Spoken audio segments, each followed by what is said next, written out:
Hi, it's Warren Hewitt here. Hope you're doing marvellously well. And today in lesson 11, we're going to talk about time-based effects. That's basically reverbs and delays. So we'll open up our Amanda Hardy track and we'll go through and see how I've been using delays and reverbs on this song. As ever, please subscribe.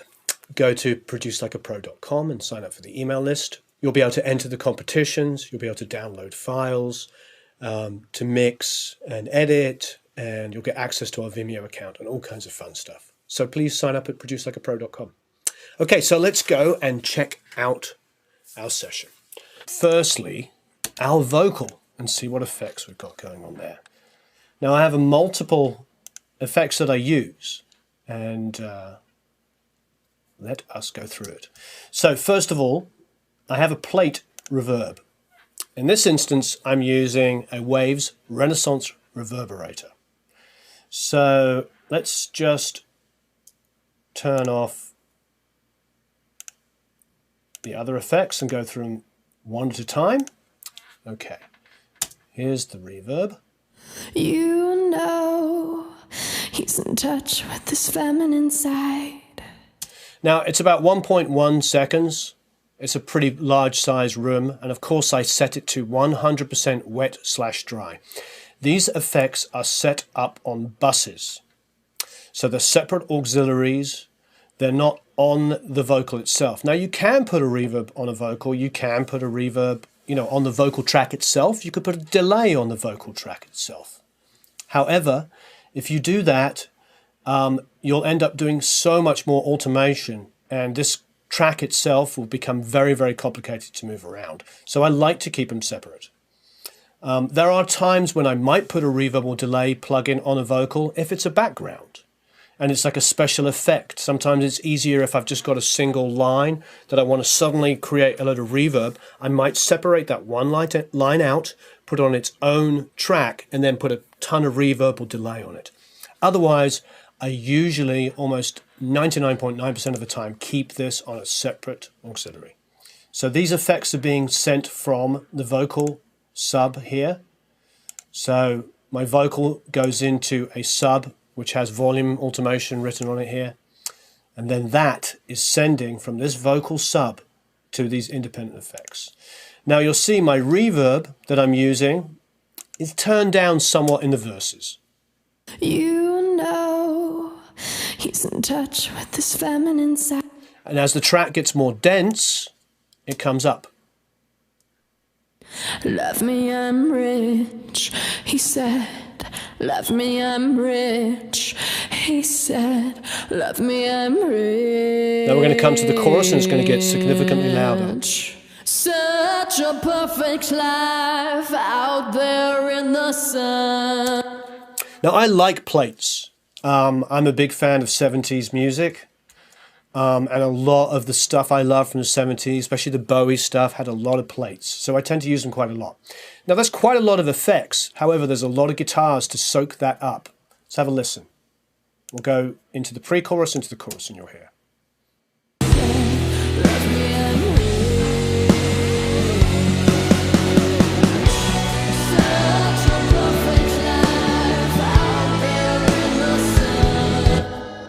So it's getting really soaked up by a lot of that stuff. Okay, so next we have a tiled room. Now the tiled room is essentially exactly what it sounds like. It's a smaller room. I'm using the same reverb plugin, but as you can see, I've got a very short, it's a smaller room size, and the time is much shorter. You know, he's in touch with this feminine side. So for me, often, even where a vocal is apparently dry in a mix, it's never quite 100% dry. So if you listen here. You know, he's in touch with this feminine side. So that seems relatively dry, but there's the plate on it, pulled down, there's a tiled room on it. And again, the same thing. I'm using two different reverbs, and I'm pushing the reverbs in the choruses and the pre-choruses. Depending on the density of the music, the reverb gets to be bigger. Okay, so now next is a dynamic delay. Now what this is is a delay with a compressor across it. And what the compressor is doing, if we hit this little button up here, we'll keep our plugin on the screen. And then we hit our compressor here. Now there are dynamic delays that you can use. You can use, that come with Pro Tools, already done. I like to control my own dynamic delays. So what I've got here is a 16th note delay in Echo Boy. It's a distorted delay because this is an edgy sounding rock song. And it's set to the tempo of the song, which is 65 BPM. So 16th note, only one feedback. So it's just literally one slap. It's distorted, tempo of the song. And what is happening is I'm sending from bus 10 here. I'm sending from bus 10 to post reverb. If you see the reverb, it's after the reverb. Now you might ask, what is that doing? Well, what it does, the dynamic delay does, is the compressor works with the vocal. Watch the compressor here. You know, he's in touch with this feminine side. So once the vocal stops singing, the compressor stops working. And what that means is, let's go to somewhere where the delay is loud here. Such a perfect life out there in the sun. So what you'll hear there is you'll hear such a perfect life, out there in the sun. So the delay comes in at the end of every phrase. It's there in the vocal, but it's compressed under the vocal, so it doesn't muddy the vocal. It doesn't get rid of the enunciation. You'll hear everything that the singer is singing. You can hear everything Amanda is singing, but between her singing, the delays come up. So they create this sort of illusion of a lot more delay than there really is. It's very pleasing to the ears. And I personally love it. Dynamic delays are fantastic. So let's go to the next one. This is an 8th note dynamic delay. So we'll get rid of that for a second. Hit this to keep it on the screen so we can see it. Hit this for the compressor. And this one is set to a 1/4 note. So a lot longer the delay. But have a listen. Such a perfect life out there in the sun. Such a perfect life. Now, as you can see, I'm not compressing it as hard. Therefore, it's only once the delays are super, super loud that it does come in. I could get more aggressive on it, but the 1/4 note gives me a nice sort of fullness. Okay, so below here is a decapitator. We don't need to look at that. Okay, now I have some printed effects. If you go to my vocal thickening tricks, you'll see what I'm doing. You can check that out in our vocal thickening video. But essentially what it is it's a delay and a pitch change. I'll play it to you so you can hear it. You know, cranking it for you. He's in touch with this feminine side. It's a delay on one side and a delay on the other. Super, super short delay, and then I'm pitching it. I'm detuning it and tuning it up. Each side, one side is sharp, one side is flat. And they're done at 3 different levels. 0.3 up, 0.3 down. Second one is 0.6 up, 0.6 down.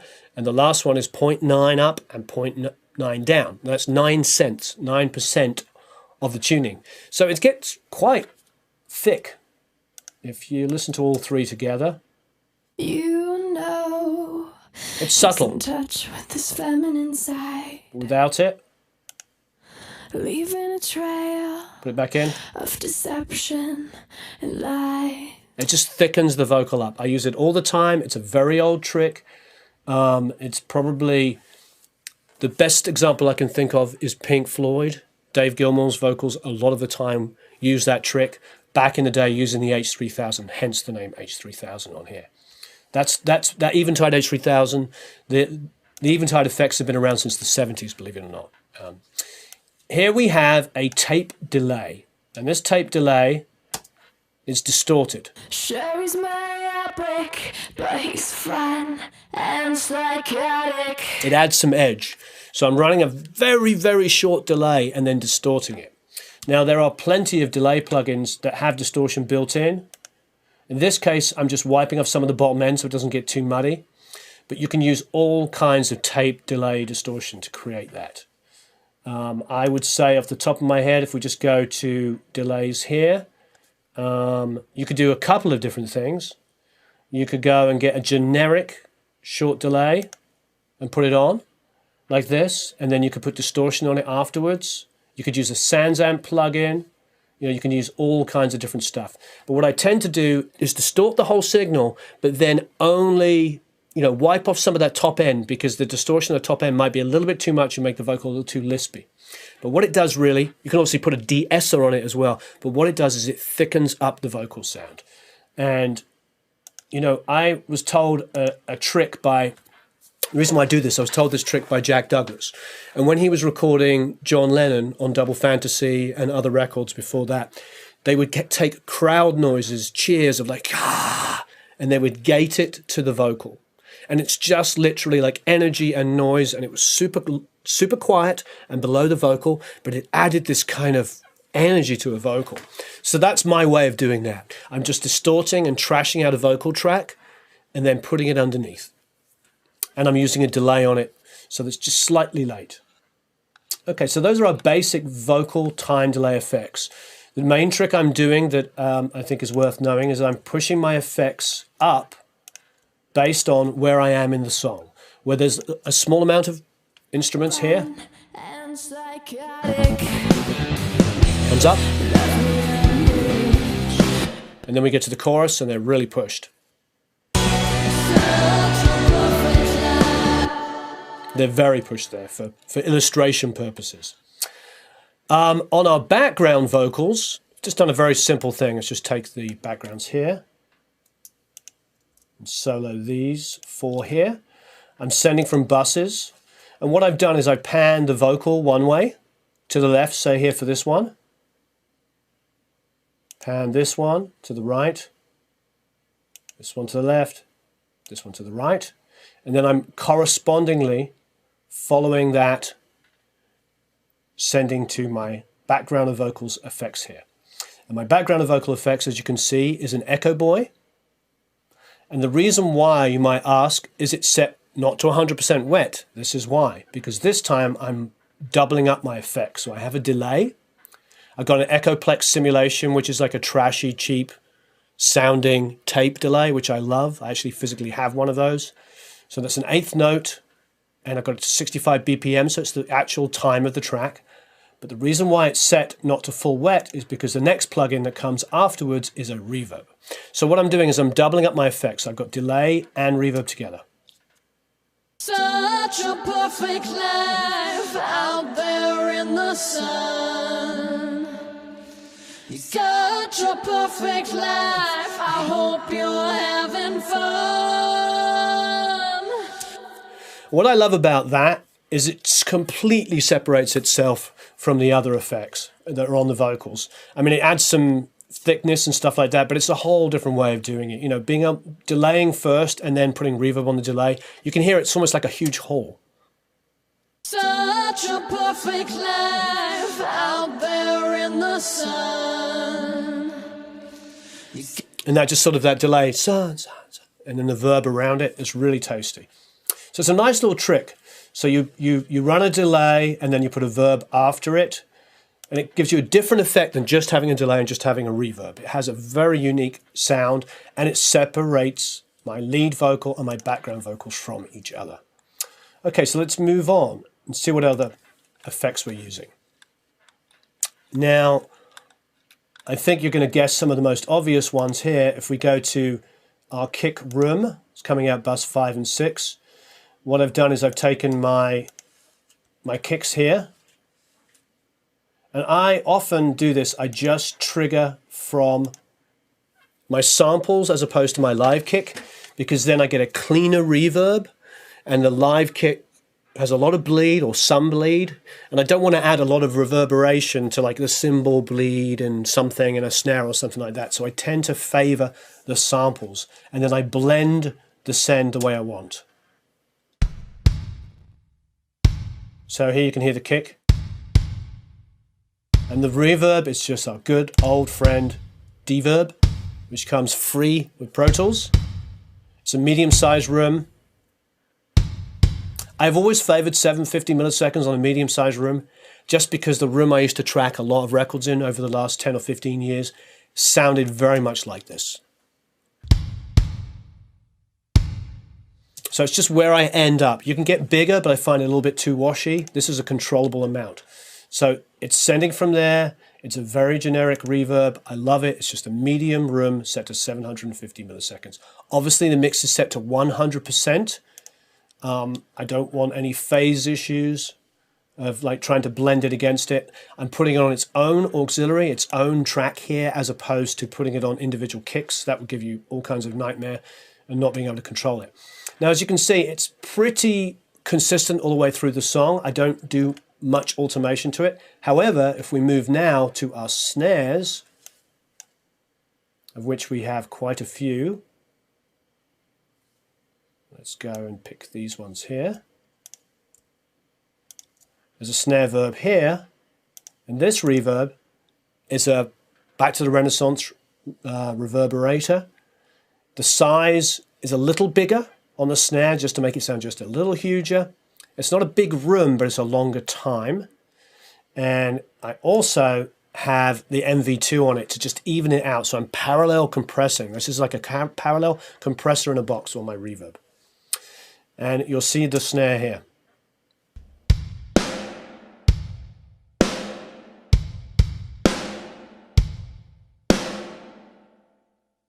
Now watch the automation. Come to the pre-chorus. Comes up more. This is all just the samples triggering the reverb. Comes the fill.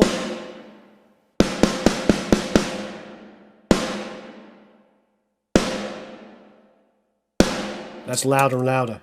What I would do there, and I didn't do, is I would have stepped that a little sweeter. So like this, bring this down. Because I actually heard the reverb come up unevenly, so we'll just bring that down. Now let's listen. Now you see the reverb has come up, so I'm automating the verb there.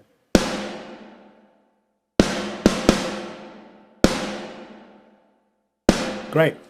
So it's a bigger reverb on the snare than I'm using on the kick. I just like it that way. Okay, we've got guitars here. And they're heavy guitars. And what I'm doing is I am sending opposite each other. This is a trick I do all the time with reverbs. I'll take a guitar on the left-hand side and I'll send reverb to the right. I'll take a guitar on the right-hand side and I'll send reverb to the left. That helps widen my guitars.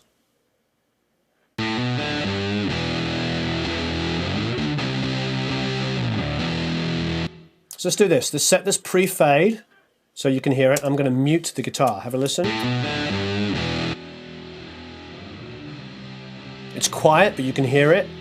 It gives the guitar a room to live in, but it's panned exactly opposite. And again, just good old-fashioned reverb, comes free with Pro Tools, set to 750 milliseconds. It's not super loud, it just gives some space.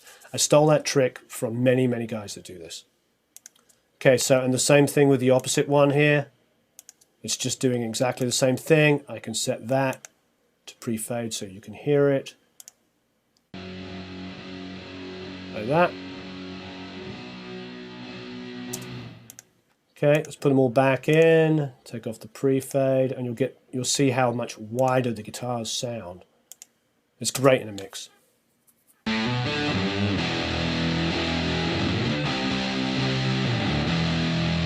With, without,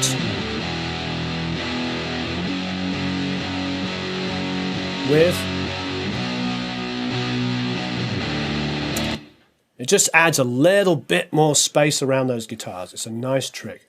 You can even try pitching it lightly just so it feels wider. You just got to be careful because sometimes chorusing on guitars, being too obvious, is cool, but you need to be, judicious with it because unless you're trying to get like an 80s chorus guitar sound, unless you're deliberately going for that, be careful. Okay. All right. So next we have more guitars, same tricks. I've got a reverb here. I'm using the Mac DSP Revolver reverb, which I really love. And again, panning left and right. So you can do exactly the same thing. Okay, let's go to synths. Most of this stuff is already affected the way I want. Here is just a panning delay. Let's go to that. It's only on this one track, but it's a great little trick.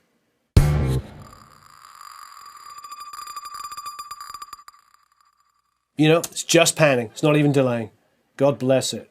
But there's a little revolver reverb on it, which is set only slightly, 20%, basically 19, 20%. It's great. That's basically all the multi-effects on this song. Not a huge amount, but they're being used in judicious ways. The thing is with the keyboard sounds is I am, I'm creating the keyboard sounds the way I want to hear them. So sometimes, quite often, I don't need to put multi-effects on them because they're the way I want them to be when I print them. We do our keyboards mainly in Logic because we love the Logic stuff. But also often, of course, we use Expand, which comes free with Pro Tools, which is fantastic. The only other thing I can say is, of course, that there is some tom verb.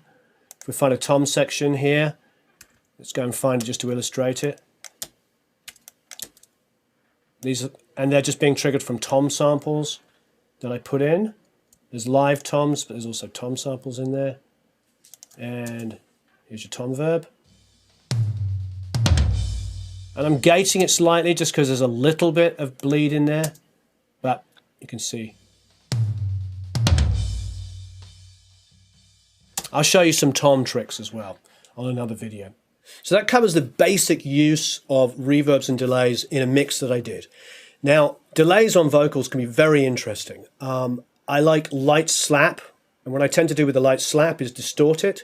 I like longer delays. I need them to be cleaner. I'll distort them if I'm trying for a special effect, but I tend to keep those cleaner. So you can saturate your slap delay just to give some energy. And sometimes I make that so close to the, only a few milliseconds away from the lead vocal, it just adds that distortion energy, like I did on the Echoplex one there. But I tend with the longer delays to keep them cleaner, but I might take off some of the top end and EQ a little bit of the top end off, so they're a little bit more like a tape delay, just because sometimes being too bright can take your ear away.